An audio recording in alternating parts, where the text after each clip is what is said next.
মা, মা, মা, কি গো, কখন থেকে ডাকছি, শুনতে পাচ্ছ না নাকি? হ্যাঁ, শুনতে পাচ্ছি তো।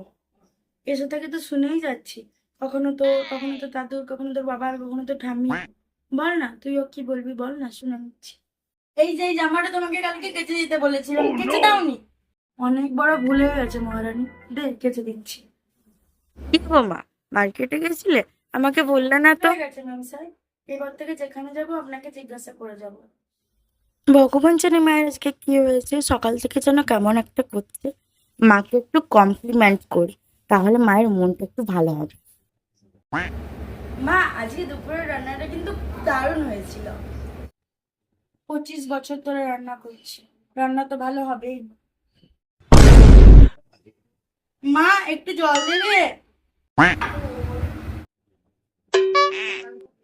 আর কিছু? চা, কফি, বিস্কুট, নাস্তা? না না, বলুন না, আমি এনে দিচ্ছি। এ বাবা, না না, তুমি বলতে পারতে, আমি নিজে নিয়ে আসতাম। তো যাসনি কেন আনতে?